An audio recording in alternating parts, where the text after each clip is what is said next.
estava até conversando antes, né? Quer dizer, quando a gente fez a primeira especificação e lia, você tinha que ter dois computadores por estação, né? Pois é. Exato. Hoje em dia você pode virtualizar, Com você certeza. tem outras ferramentas Isso que é legal, aumentam, né? que aumentam a disponibilidade do sistema. Com Não, isso é interessante porque a gente sabe o quanto, até dado a criticidade do tipo de sistema, o pessoal é muito resistente a novidades. Vamos falar aí, estamos falando de virtualização, hoje tem a questão de uso de máquinas virtuais em nuvem, por exemplo. Sim. Falamos, o Gustavo observou, a gente falou de IoT, por exemplo.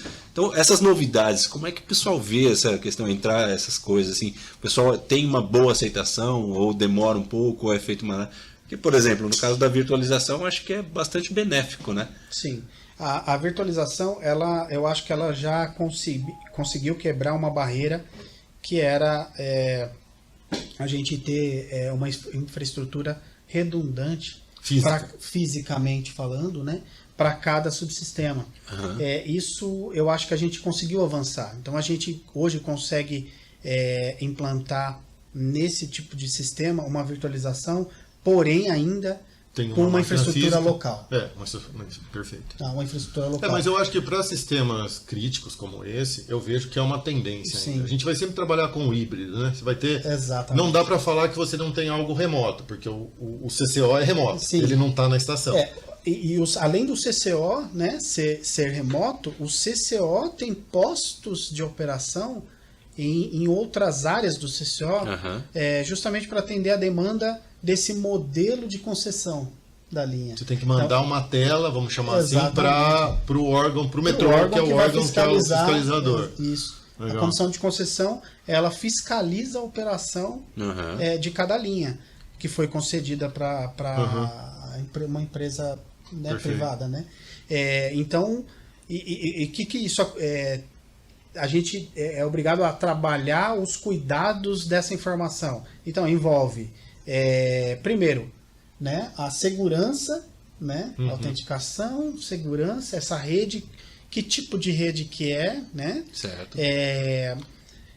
O ambiente é controlado. E tem uma questão que você falou da hierarquia do comando, né, a prioridade de comando, que isso também foi construído dentro, né, dentro da estrutura do Elipse que foi feito, foi construído tudo isso dentro dele. Exato. Né? Então ainda permitiu fazer isso. Exato. Então acho que esse é um dos desafios que a gente teve lá atrás. Sim, né? sim. A gente disponibilizar cenários que atendam diversas necessidades. Por um clique só, né? Por um clique só. Por um login. Por um login. Por uma autenticação de usuário. A gente fez, acho que uma outra coisa muito interessante desse sistema é o tempo que ele demora para ser implantado, né? Sim. Ele começa depois de uma infraestrutura gigante civil, né? Sim. Então ele demora muito, então os contratos e toda definição vai ser feito num tempo muito longo, então a gente tem esse desafio, a gente acaba tendo que conviver e tem linha que encontra com uma linha que tem 30, 40 anos. Sim.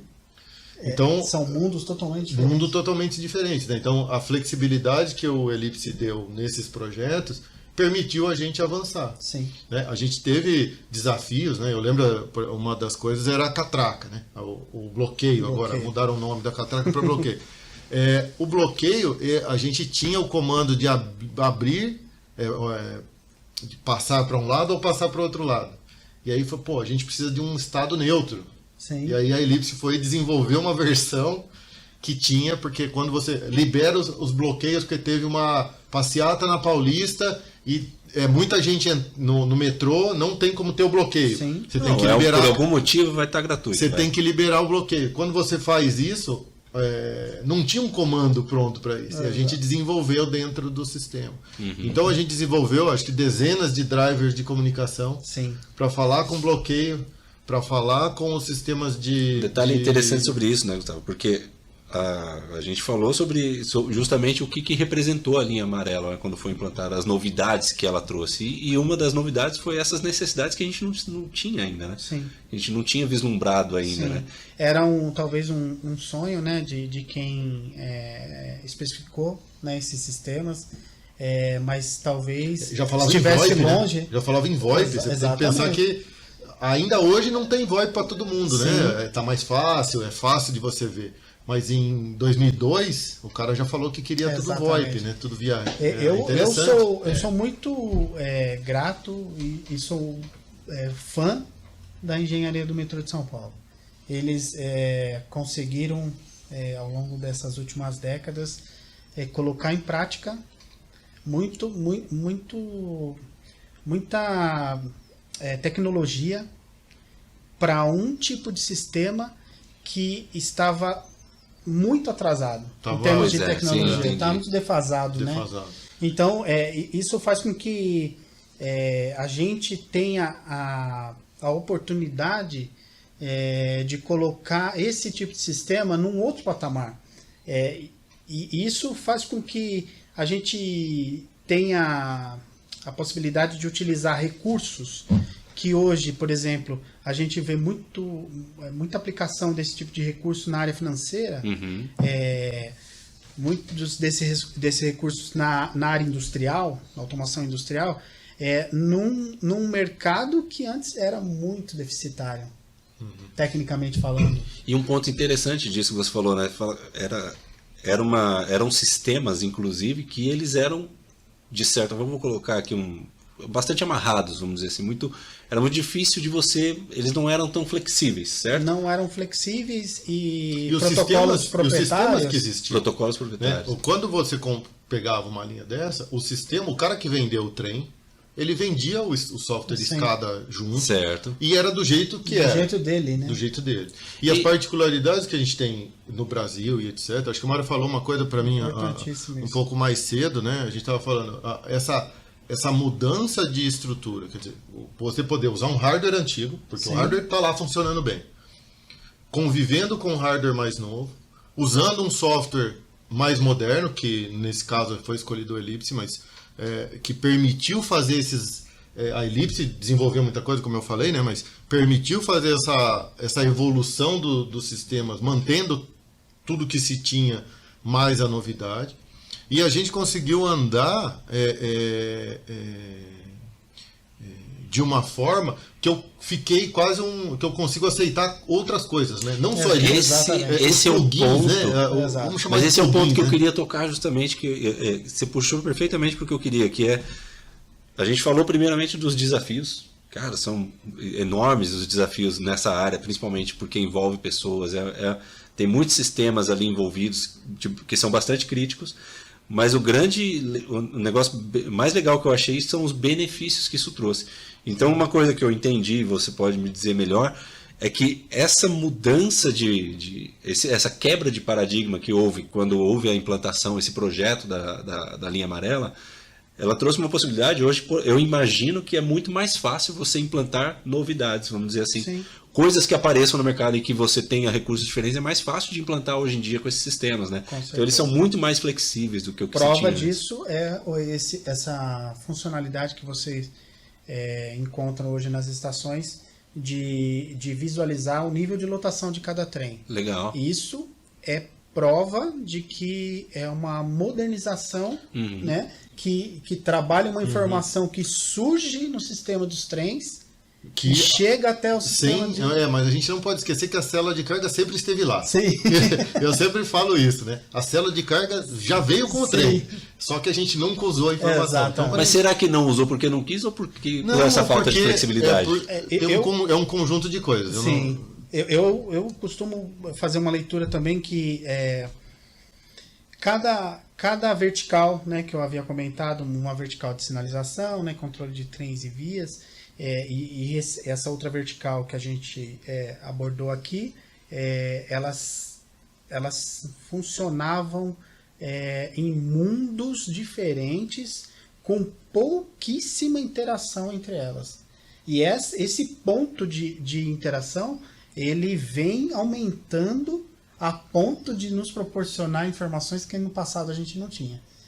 Esse é o caso, né? Esse exemplo... Então, de certa forma, o novo modelo de trabalho que passou a existir permitiu que alguém fosse lá olhar, tem essa informação, vamos usar. Então ela sempre esteve lá. Eu acho que esse é um paralelo que a gente tem que fazer com todas as outras coisas, né? Quando a gente olha para o que a gente está vendo aqui, né, da estação um predial, né? Até o Mário, voltando uma coisa que a gente conversou antes, né? Que é, eu tenho um data center do metrô, então se você for numa das estações, a gente falou da linha amarela, mas vai na estação da linha verde lá no Sacomã, né? Tem tem um prédio do outro lado da rua é um data center, cara, com um monte de informação, com um monte de computadores, de sistemas para fazer a linha andar. Todas as linhas, né, de metrô que estão seguindo esse modelo, né, de infraestrutura moderna, né, tudo modernizado, que tem esse cuidado com relação à redundância da informação, tem toda uma infraestrutura aplicada para que a gente tenha primeiro acesso à informação, né, o tempo todo, a melhor forma de acessar essa informação. E, além disso, são caminhos redundantes. Eu não tenho... Isso talvez pouca gente faça ideia que... poxa, mas hoje eu tenho redundância de fibra, tá? Mas em sistemas de metrô existe redundância de caminho de fibra, né? A gente já teve, né, no passado algumas falhas, né, que ocorreram por conta de... Uma obra. Exatamente, uma obra Quebrou, que rompeu uma fibra, né? E que as duas redundâncias passavam pelo mesmo lugar. Esse tipo de coisa, eles são aprendidas, né? Não, mas é que aí não é uma coisa que é comum. Exato. Mas eles são aprendidas mesmo, os projetos backup no mesmo lugar. Novos cuidam para que isso não aconteça de maneira. Um vem pela rua, outro vem pela avenida. Exatamente. Ou um na via 1, outro na via 2. Perfeito. E onde tiver ponto que puder aumentar essa redundância, né? Essa segurança, né? Essa distância, está sendo cuidado. A gente vê empresas que tem data center redundante, um na Europa e um na América, né? Então acho que Então, voltando ao que o Gustavo falou, só manda ver, é isso aí. Permita, dentro de uma estação de metrô, de trem, a gente tem, podemos dizer, um sistema de automação predial. Por quê? Porque ele envolve monitoramento de energia, ele controla a escada rolante, elevador, ele monitora as câmeras, ele monitora o sistema de som, multimídia, ele monitora um sistema que eu tenho eu tenho bastante experiência, que é a detecção de incêndio. E é um ótimo também um assunto para a gente falar, que até pouco tempo atrás, o monitoramento dos sistemas de incêndio, né, detecção de incêndio, né, e fumaça nos ambientes técnicos, né, ali, ou de circulação de público, era feito de forma agrupada. Então a gente tinha isso, tem um laço que atende a plataforma, eu tenho outro laço que atende a outra plataforma. A modernização trouxe essa vantagem da gente monitorar individualmente cada dispositivo. Isso é sensacional. Isso é sensacional, inclusive para a manutenção, que É, sabe exatamente onde tem que ir Aí para atuar. já remete àquele outro subsistema que a gente fez também, que era o diagrama causa-efeito. Né? Exato. Que era quando acontece um sensor de fumaça detecta, ele tem que comunicar com o sistema multimídia, pula lá a telinha com a imagem, faz o PTZ na câmera, faz então, toda essa integração. Você imagina que foi feita, ou começou, né, há 20 anos atrás. Sim. Hoje o cara fala, não, mas hoje você bota lá, tem quase um web server lá que faz, você manda uma API e você bota o seu comando. Cara, foi feito muita coisa em driver ASCII, cara. Sim. Que era o que se tinha na época para aqueles equipamentos.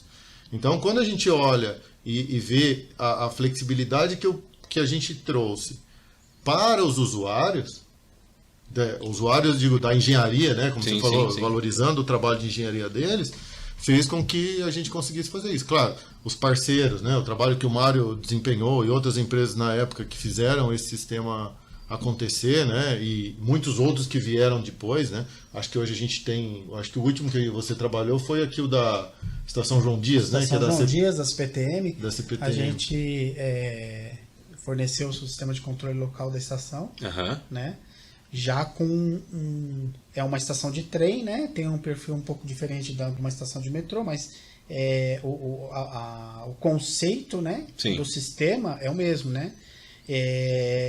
Isso já utiliza todas as tecnologias modernas de processamento super rápido, né? Redundância de informação, supervisão de equipamentos que para o mundo de CPTM, de trens, estava muito longe, né? E é legal você falar isso, porque a gente estava falando do metrô, que talvez tenha um investimento maior, Sim. E quando o cara passa aqui no trem, ele pode não ter a dimensão de que já está sendo feito também. Exato. A gente ainda vai levar um tempo para ver a mudança que vai acontecer na linha, que está sendo concedida, mas esse da João Dias é um primeiro caso que foi feito por... É um primeiro caso que... Né, e que vai traz essa nova visão para uma estação que eventualmente não tem nem ar-condicionado, né, que ela é aberta, né, o conceito outro ponto que eu acho interessante também a gente compartilhar, né, com quem está assistindo a gente, é que durante esses últimos anos não existia portabilidade da informação.